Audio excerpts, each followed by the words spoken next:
Look, staying healthy isn't easy. Watching your diet, hitting the gym, avoiding stress. But a good night's rest helps boost your overall health and wellness. And it couldn't be easier. The new Sleep Number 360 Smart Bed is the only bed that effortlessly adjusts and responds to both of you. The result? You wake up ready for anything. Proven quality sleep is life-changing sleep. And now, the new Queen Sleep Number 360 P5 Smart Bed is only $17.99. Save $600. Only for a limited time. To learn more, go to sleepnumber.com.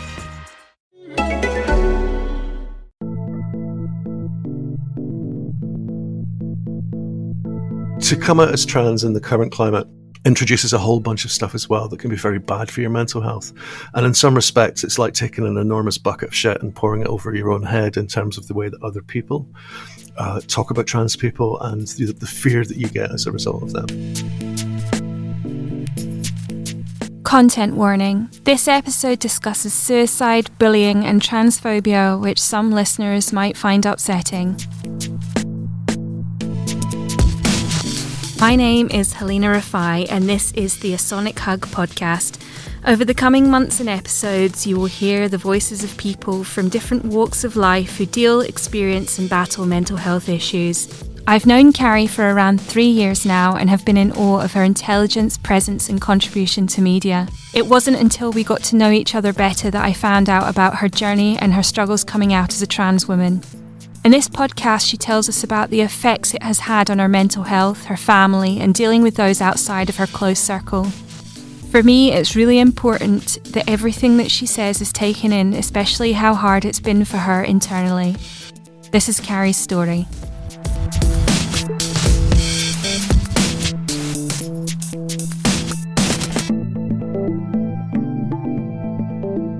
My name is Carrie Marshall. I'm a writer and a musician, and I live in Partick.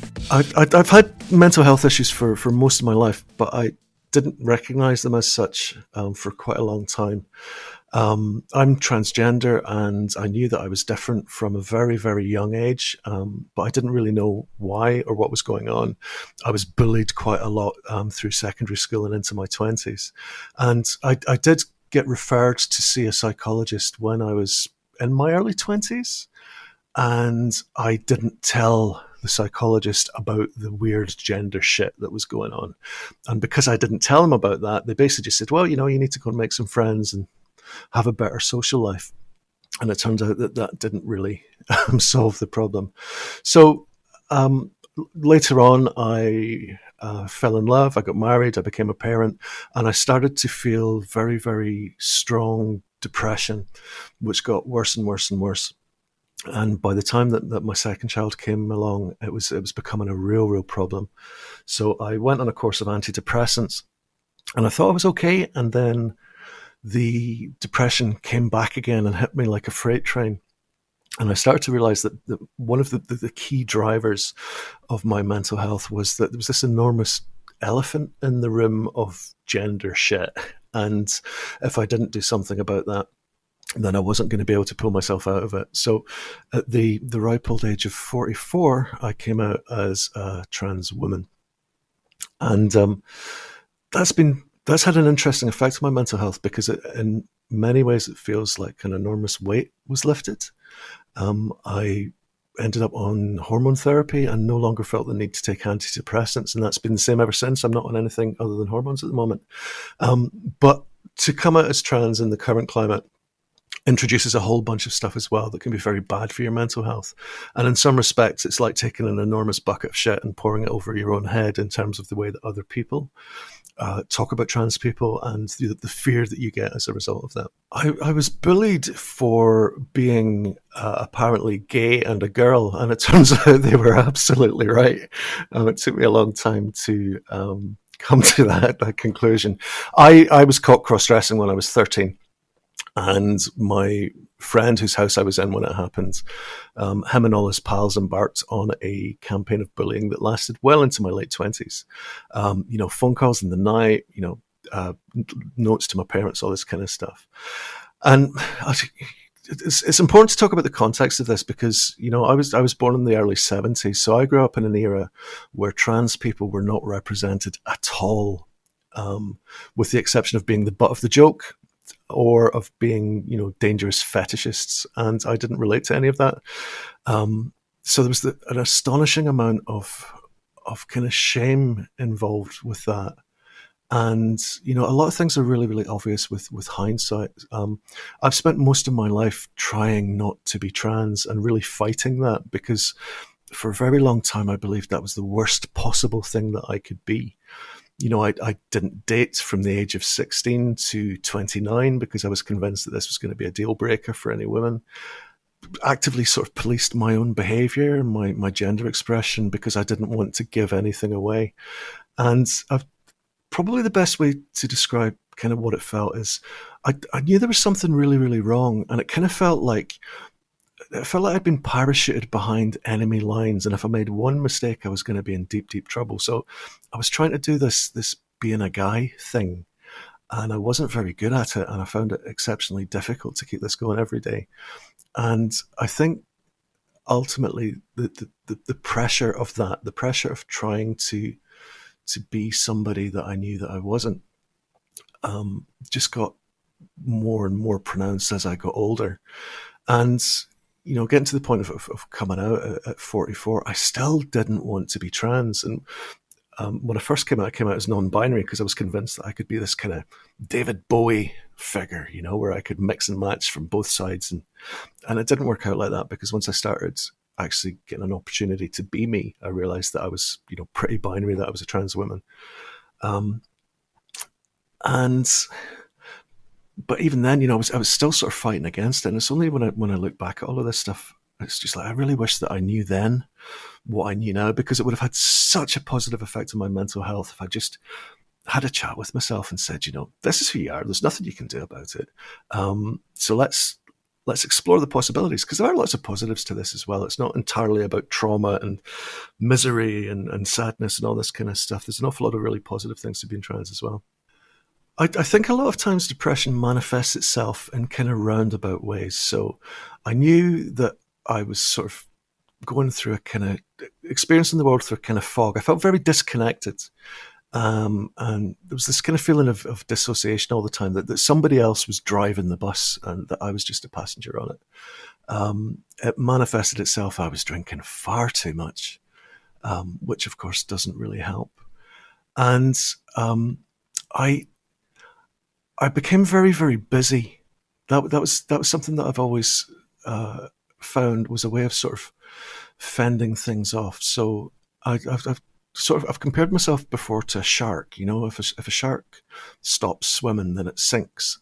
And I feel very much like that. So I filled my time not just with work and domestic stuff, but, I wrote books, I had arguments with people on the internet, I did an awful lot of music stuff, and it was just this constant distraction, because the moment that I sat down and did nothing, then you would start to get this drumbeat. And actually, maybe a drumbeat is the wrong way to describe it. It's more like a car alarm. It's like, when it's like when you try and get to sleep and there's a car alarm somewhere and you can't get to sleep because this thing's going woo, woo, woo, woo, woo. And that was what it was like at the time, that if I didn't stay distracted, I would start hearing this car alarm.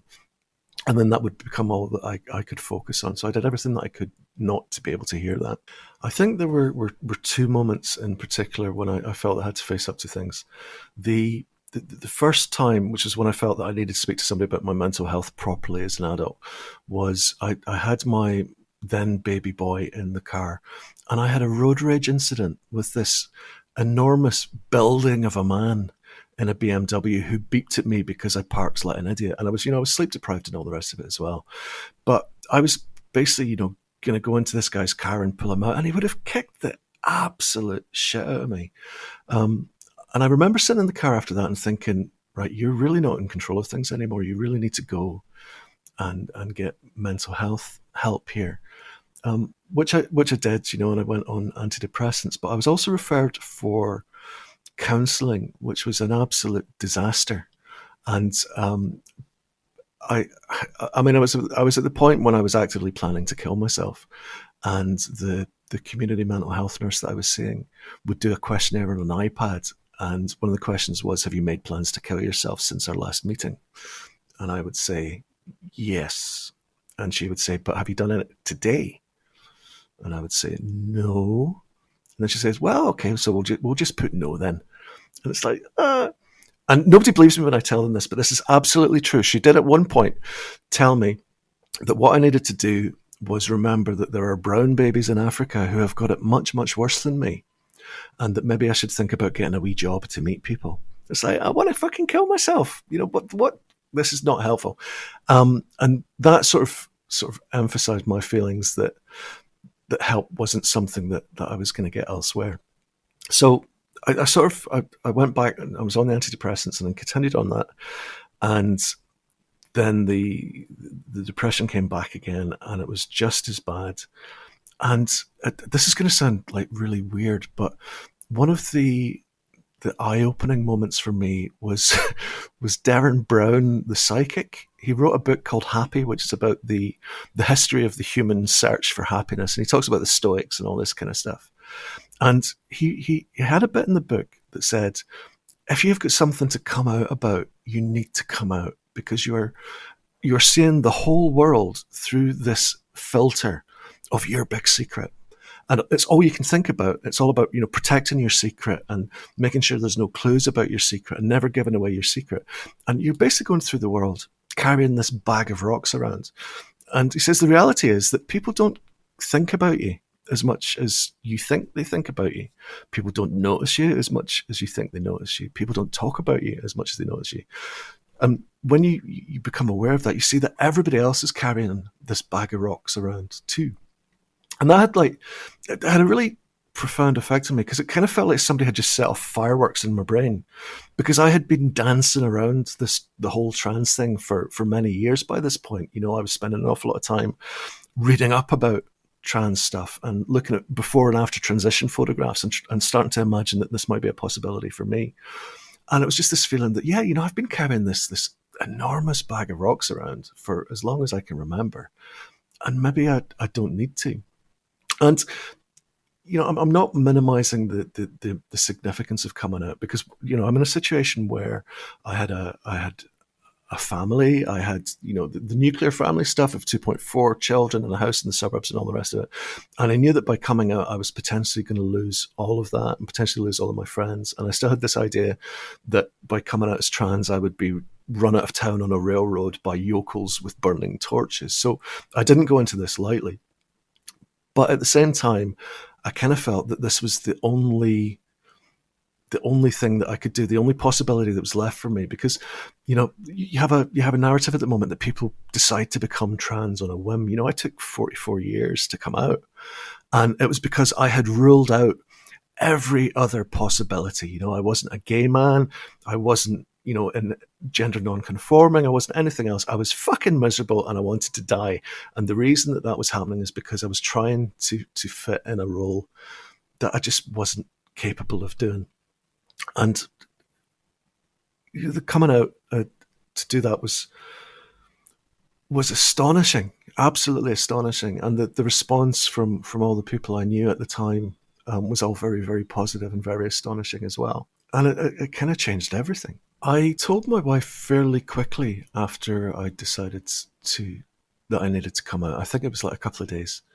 My wife had known from the second date. I made a decision in my 20s that if my weird gender shit was going to be a deal breaker, that I wasn't going to let myself get hurt or hurt somebody else by getting into a relationship and keeping it secret for any period of time. So I told my then girlfriend on the second date that I occasionally liked to be a girl. And she was cool with it. She had long been a fan of The Cure and their leather miniskirted bass player and all that kind of stuff. So she just thought it was just a wee quirk. And I think over the years, she probably thought it went a bit deeper than that. But I kind of thought when we first got together, I thought she had cured me of this, because I was just completely wrapped up in her and not in any of my kind of stuff. But I've read a few times that trans stuff is a bit like the Terminator, in that every time you think you've got rid of it, a hand shoots through the ground again, and before you know it, you're being chased around a factory by a big robot again. And that was kind of the case. So, when I moved in with my girlfriend, I would cross dress when she wasn't about, and I had my own stuff. I would never dream of wearing her clothes or anything. And it's like I would just basically put on. I know this sounds really pathetic, right? But I would basically put on like a jersey skirt and a cardigan and work. This was my deviant, perverted transgender shit. I basically dressed like a librarian and typed on a computer for a few hours. And what that did was it stopped the car alarm. Right? You hear a lot about gender dysphoria, which is the disconnect between your gender identity and the sex that you're assigned at birth. That was the opposite. It was gender euphoria. It was the feeling that at last everything is okay. And it wasn't so much just about the clothes. It was about what the clothes represented in terms of being yourself. And I told my girlfriend, then wife, about this, and she knew about it. She was fine with it as long as, don't frighten the neighbors kind of stuff. But I think when I came out to her, I tried to do it with a bit of humour and said, look, it's not anything serious. It's not like I'm taking up golf or voting Conservative, but this isn't just about clothes. This is about identity, and I can't really keep on with kind of suppressing this side of my personality. And I think to say that I threw a hand grenade into the marriage would probably be downplaying it. And it was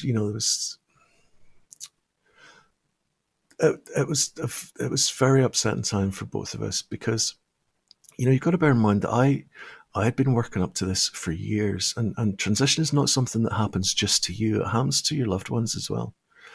And, so you have all of the questions. It's like, well, okay, so what does this actually mean? Are you going to do this in public? What effect is this going to have on how people perceive our children? Are they going to get bullied? Are you going to have surgery? Does this mean I'm a lesbian now? Do I want to be a lesbian? All this kind of stuff. And, she tried very, very hard to be okay with it.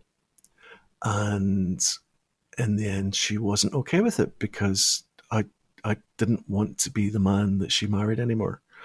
And, so we lasted a few months, but then we decided that the thing to do would be to separate. And we're okay now. We're friends. We co-parent. We get on really well, and she's really, really, really supportive of all the trans stuff. But man, it was rough. It was really rough. And I devour biographies by trans people and their partners, because I want to understand other people's experiences.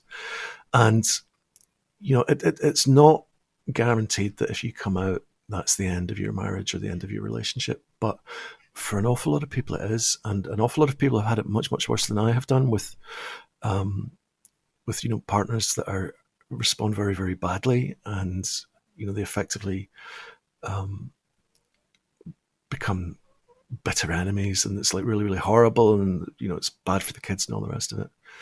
And I think that the other thing that happens with this, and this is one of the things that stopped me coming out for quite a long time, and kept me fighting the idea that I was trans, was the idea of what this would do to my family, and what this would do to my children. Because you hear it's bad enough, children of divorce going on to make endless emo albums about it, but to have a parent that's transgender is still a very big deal. And I spent a long time really worried that I was, being selfish, and that selfishness was going to hurt my kids. And I don't think that's the case anymore.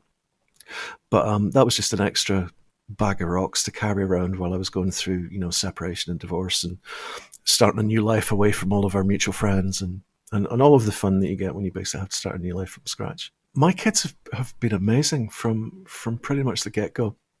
I had a conversation with my wife when the whole first coming out thing, and we asked ourselves the question: what sort of role model do you want to be for your children? Are you going to tell them that you can be anything you want to be in life, and then prove the opposite by keeping yourself still closeted and that side of your life secret? Or do you want to just be upfront and say, sometimes you have to do things that are difficult? And we went for the latter approach, and we agreed that we would do that parenting thing of we would honestly answer any questions, but we would not answer questions that had not been asked. So if a question had a yes no answer, it would be a yes or a no, and we wouldn't then go into great detail. So my kids were 9 and 3, or coming up for it when I came out, and now there's it's all kind of age appropriate. So like my daughter's nearly 13 now, and it's funny because her friends tell her that she has got like the coolest parents, because her friends are like a kind of rainbow group. There's queer kids, trans kids, non-binary kids, and I think my daughter in particular is a very empathetic person anyway, and she's going to be a hell of a feminist, I promise you that. My son is a lot younger, and he doesn't need to know about the trans word or anything like that. He is hilariously aware that I have got breasts and that most dads do not, and he likes to make jokes about my muscly boobs, because I because I basically saw me coming out of the shower one day and he was like, "What is that?" So I had to explain that sometimes, if you have muscles and you stop exercising, then you sort of things get flabby and stuff. He's like, "Oh, muscly boobs." So, but he knows. My kids help me choose dresses and stuff. It's all very ordinary and positive, and I think that's cool. But there's still stuff around that. So when I first came out, my daughter's best friend's mum, who I considered to be a family friend, banned her son from hanging out with my daughter, and had since completely turned her back on me in the school playground and stuff. I mean, this is not like me misinterpreting stuff. This is me saying hello to somebody and them looking at me and then just turning their back on me. So there's been a bit of that. There has been some really vicious transphobia on the school-related Facebook groups, not specifically about me, but it acts as a reminder that while kids are generally all right, some of their parents are absolute dicks, and that sort of has led to, like, I don't present male at all anymore, because I'm legally hormonally female. All my clothes are female clothes and all the rest of it. But equally, I don't rock up at the school gate dressed like I'm in the Wizard of Oz, because I don't want to attract attention, because I think that attention will result in bullying. Again, not so much by the kids as by parents who have got a problem with trans people, passing that down to their kids and then that becoming an issue. And school's hard enough when you're wee. I don't want to add any other things like that. But there is always this sort of this element of faint paranoia that you have when you have any dealings with the school, and it's like, are they okay with this? Is this going to affect the way the teachers perceive my children? And it probably isn't the case, but you can sort of drive yourself daft worrying about it, I think. And I don't tend to go to parents' evenings or school shows or stuff, because I just don't want other parents to particularly be aware of me, and that's a bit shit. The first time I tried being daringly gender non-conforming, I went out with some clear nail polish on my nails, and I really thought I was going to get killed. I was convinced that the gender police would be out there and I would not make it home in one piece. So the last couple of years have been an ongoing education in how little of a shit other people give, and how cool and generous and welcoming the vast majority of people are in real life, at least. I think one of the really interesting things about this is to come out as a trans woman is to have a massive loss of privilege. So when I was pretending to be a guy, I was never passed over at work because of my gender. I never feared for my personal safety. I wasn't talked over in meetings. I didn't have other people trying to dictate what I could do with my body. I wasn't patronized by doctors. I didn't have to think carefully about what I was wearing in case people would see that as an invitation to attack me. I'd never been screamed at in the street by strangers or sexually harassed in bars or any of those things. And all of those things have since taken place. And that has been a real eye-opener, because I to an extent, right, if we leave the dysphoria and the depression and the minority stress of trying to pretend to be somebody you're not out of the equation, I was going through life with a golden ticket. I was apparently a cisgender, heterosexual, white, middle-class, reasonably well-educated man. You can't really get luckier than that unless you have inherited wealth as well. So to move from that into being a fairly despised minority certainly by significant parts of the press was really instructive, because it was really eye-opening to demonstrate that the world basically only really works for white, straight, cisgender men. And it's a very, very different experience for anybody who does not fit that. So it's been really humbling, is maybe a really good word for it, because I think it's encouraged me to be a lot more aware of stuff and a lot more resistant to other people telling me what to think, and that's been quite important. And particularly to be LGBTQ and find other people from the community and have this sort of found family. That's been really powerful. It's been really amazing. The counter to all of that is I came out just at the beginning of the worst period of transphobia that there has been for a very, very long time, which is primarily fueled by the religious right. And you're in a situation now where I'm not going to name names, but there are situations where I go into work where I am going to be working with somebody that I know has shared transphobic stuff on the internet.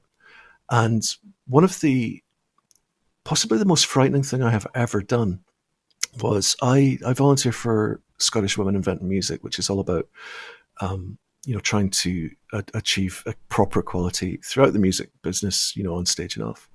And I went to the inaugural meeting of that, and I had to clarify before I went, are you guys trans inclusive? And I don't really get scared of things anymore. Like, when you look like me, if you've walked down Sauchiehall Street in a dress, your idea of what is difficult becomes recalibrated. But I stood outside that building knowing there was going to be like a couple of hundred women from various parts of the music business.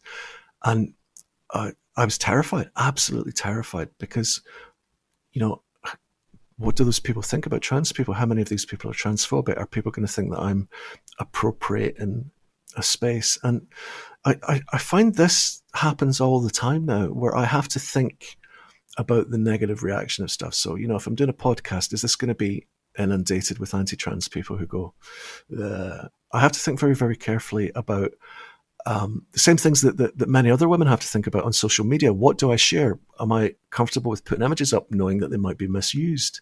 Am I comfortable with people being able to find out where I live and where I socialize and that kind of thing? And that's been pretty nasty. And just the sheer amount of media that I just cannot take part in anymore. And I joke that it's saving me an absolute fortune, but like, I don't go and see Teenage Fan Club anymore because their drummer, it seems to spend his entire days railing about the evils of trans people on the internet. There are entire newsagents full of newspapers and magazines I can't read because they tell me that I am, and people like me are the worst people in the world. I mean, we're in a situation where the discourse is that the people like me are child abusers, we're paedophiles, we're rapists, we're sexual deviants, we are, unsafe to be let into any sort of thing. You can't trust us in toilets, you can't allow us into anywhere there's children. And in many respects, this it resembles the satanic panic of the 1980s, where just bullshit is being spread about like a really, really tiny group of people. And I find that very, very difficult. I mentioned earlier, like, to be trans is a bit like pouring a bucket of shit over your own head. That is basically that is the case if you're trans and you go on social media or pick up the vast majority of the mainstream media. I mean, the Times has run like 300 anti-trans pieces in the last year or so. The Guardian will constantly run anti-trans stuff. All the right-wing press, obviously. And then you go online and you see people that people that you have been to events with, sharing the most poisonous stuff about people like you. And you think, do they think that about me? The next time I'm sitting across a desk from somebody, are they thinking that I'm a predator, that I'm dangerous? And that is astonishingly wearing. And to an extent, there's an element of self-harm here because I can't not look at it. I go on Twitter to see what is being said about us, and it's always the same stuff. And I go away absolutely convinced that the next time I go outside the front door, somebody's going to kick the absolute shit out of me. So, yeah, that's been hard. And one of the things that I've kind of done to deal with that is I've become quite defiant. Like, I decided to become the singer in a rock band, on the grounds that if people are going to be looking at me anyway, I'd rather you were looking at me on a stage or in a video.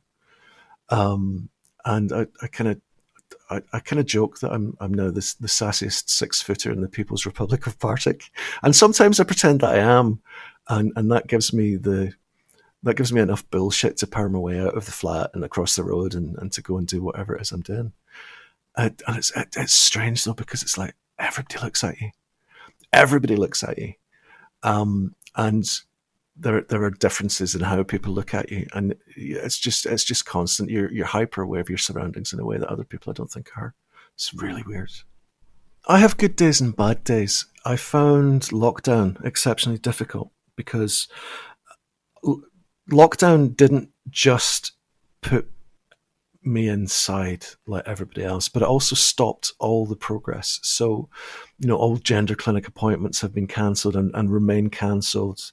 There's no ongoing monitoring of my hormone treatment or anything like that. If I want to talk to the gender doctors about referral for particular treatments, that just isn't an option at the moment. So between that and not being able to access any of the social things that I was doing,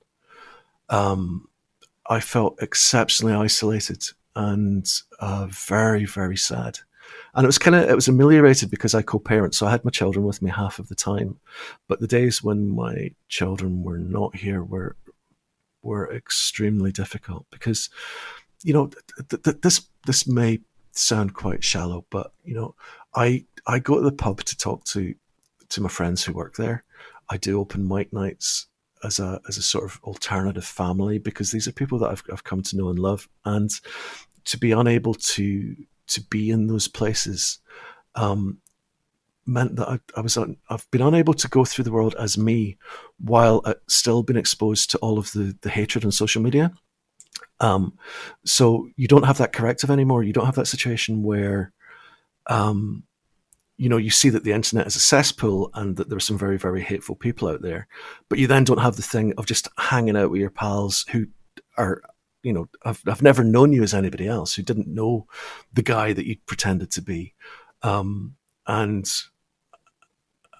yeah, so that was exceptionally difficult. And there were some low moments in there, I think. But I think lockdown aside, because we're sort of coming out of that, and I've come to more sort of decisions. So like I was always adamant I was never going to have gender reassignment surgery, but I've decided that is something I want to do. Although it's like years away because of waiting lists and stuff. I think one of the things that happens, and I don't know if this is the case for other queer people, but I think with the trans stuff, some of the stuff is I'm never going to do that. I'm never going to go down that particular road. So I was convinced I was never going to be, presenting fully female. I was never going to go on hormones. I was never going to change my name. I was never going to get legal gender recognition. I was never going to get surgery and all of these things. Whereas now I'd live full time as me. I've got legal gender recognition. I've changed my name. I've been on hormones for 3 years. I'm starting to feel like myself now in a way that I didn't before. And, like even in terms of the language that I use, when I first came out, I was very much, I'm non-binary. And then I found it was a big step to start calling myself a trans woman, because there's so many people that tell you that you're not valid. And then to get to the point now where, like, I've got a song called "I Could Never Be Your Girl," and there's a line in that which is, "I belong right here. I'm a woman on a mission. I don't need your approval and I don't need your permission." And I feel like that now. There was a brilliant cartoon that resonates with me of a trans woman. It's like when you first come out, you're this sort of Bambi-like creature, and then a couple of years down the line, you're covered in tattoos, then you're flicking the bird at people and telling everyone to fuck off. And I kind of feel that that's where I am now, covered in tattoos and telling everyone to fuck off. Because one of the things with this is, one of the things that keeps you in the closet, and one of the things that you have to get over is shame.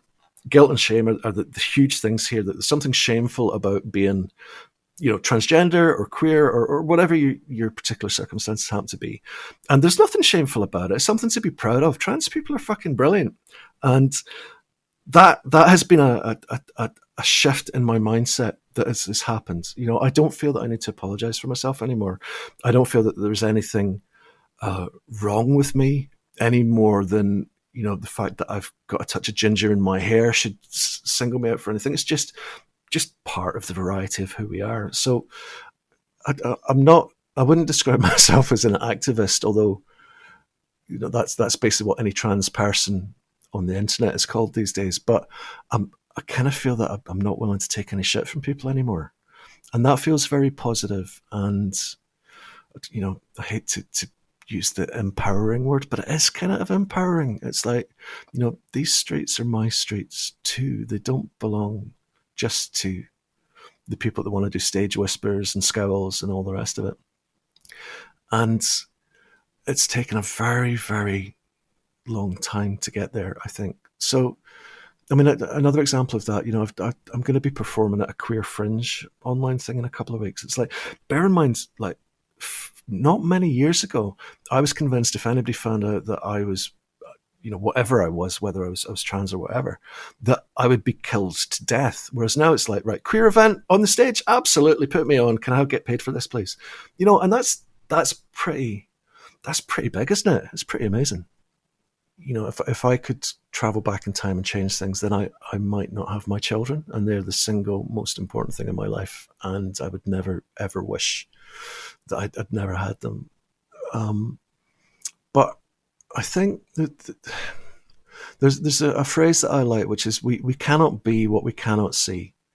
And when I was growing up, I finished school just as Section 28 came in, so this gives you an idea of how ancient I am.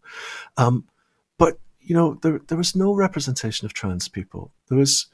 You had like men in suspenders in a grubby Mac, and you had transsexuals who had surgery and wore shapeless floral dresses, and married men, and there was nothing in between that.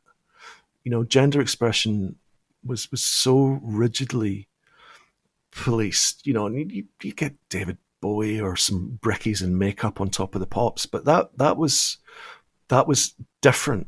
Like it was an era of like really open homophobia and transphobia. So I think about this, and I don't know if things were different if I would have come out any earlier, because you would have still been coming out in that culture. But if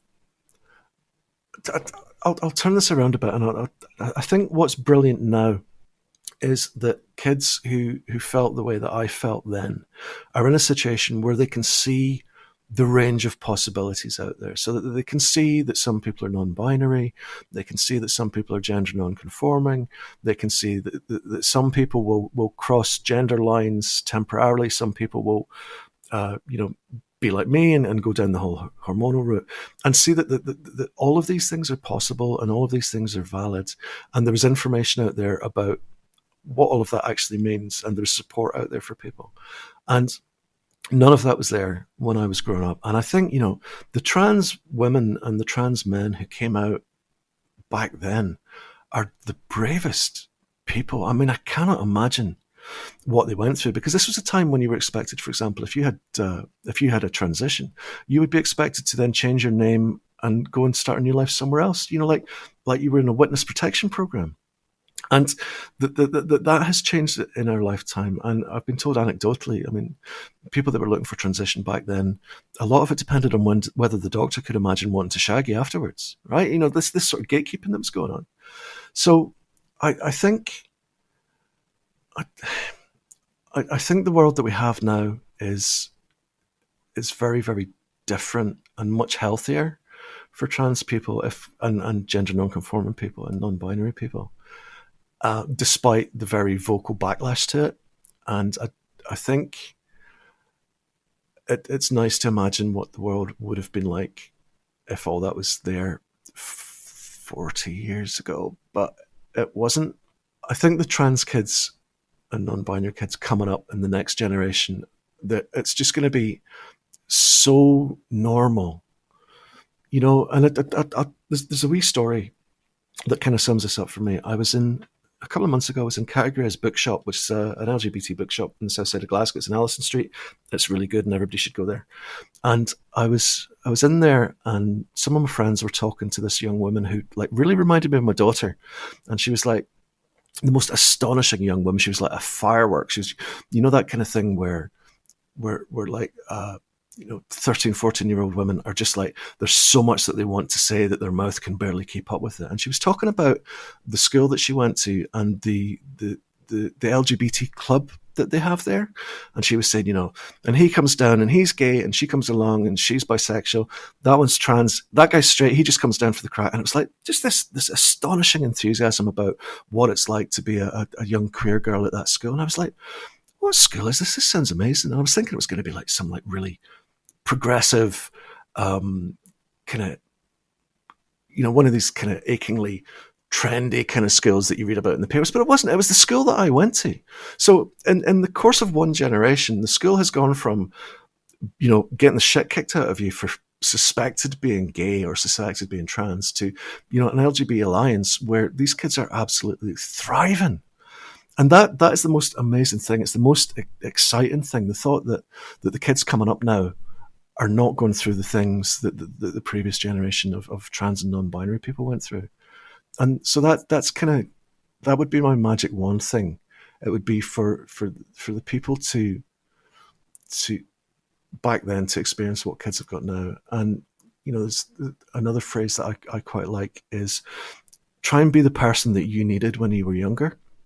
And I think that's something that's really quite important. And it's one of the reasons I do things like this, because I think, I would have loved to have heard from other trans folk when I was wee. When I was 13 or 14 and absolutely convinced that there was something desperately wrong with me that nobody could ever fix. Just for somebody to say, you know what, you can do this. It's all right. There are loads of us like you. And, this is a good thing. It's going to make you a better person. All that's wrong with you is you need a better wardrobe. And I think that would be fantastic.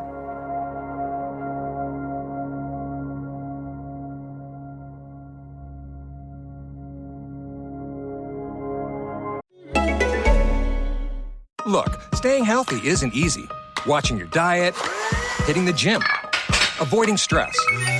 But a good night's rest helps boost your overall health and wellness. And it couldn't be easier. The new Sleep Number 360 Smart Bed is the only bed that effortlessly adjusts and responds to both of you. The result? You wake up ready for anything. Proven quality sleep is life-changing sleep. And now, the new Queen Sleep Number 360 P5 Smart Bed is only $17.99. Save $600. Only for a limited time. To learn more, go to sleepnumber.com. That was Carrie's story. Whenever I'm editing these podcasts, as with stories we hear for a second time or more, there are obviously different things we pick up on. One of the points that really feels upsetting is the stigma that's still attached to people who are not gender-conforming heterosexuals. As Carrie says, the abhorrent assumptions that people are fetishists, child abusers or predators is something I can't imagine having to fear each day or be labelled simply based on who or what I want to identify as. The sheer weight she has put on herself not to come out or, as she put it, find a cure and explore different avenues and push back who she really is because of a fear of judgment, ostracization, shame and guilt makes it easy for some of us to understand why depression entered and became so crushing. Those same feelings of guilt and shame are often spoken about by many experiencing mental health issues and seem to be a catalyst. Carrie is also another person in this series who has expressed hitting their lowest before seeking help. Her first experience with a counsellor is disturbing, and whilst it's important to note that it is vital that we seek help, many people who have done so have had a poor experience and haven't realised or felt strong enough to seek an alternative source. Generational teachings are another theme which comes up again over this podcast series, and it comes as no surprise that Carrie has experienced or been privy to transphobia from adults and indeed parents. It is, however, wonderful that this is being broken down and younger people are exploring their identities and encouraging others to do so. We often hear conversations about finding our tribes, and this is something that is clear from society's progression, but also how Carrie has found positives in her life. It's important to remember that a lot of information and lives presented online, including attacks, are not representative of real life and physical meetings. As humans, we are far more welcoming, accepting and understanding when something is tangible. Carrie speaks about a loss of privilege from being a middle-class white straight man to coming out as a trans woman, and this shows how inequality still plays its part. It also highlights that we never fully know someone unless we walk in their life. Carrie is exceptional. Whilst we know she is brave, why should it be so excruciatingly hard for someone to live the life they want to in the way that they want and as who they want to be? We are the keepers of our own bodies, our own minds, and what we do. If we break it down to simply that, it takes away some of the complexities and makes us question why others are so intent on commanding that.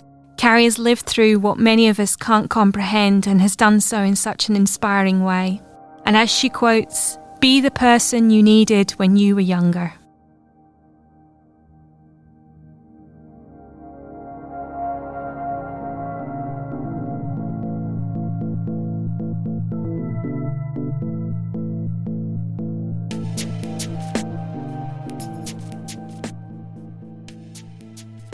If you have experienced or experiencing anything described in this episode, you will find support information in the text with this podcast.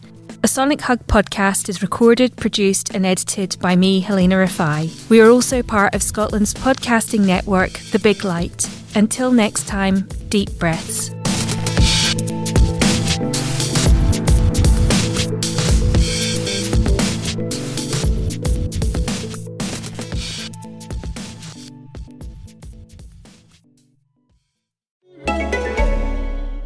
Look, staying healthy isn't easy. Watching your diet, hitting the gym, avoiding stress.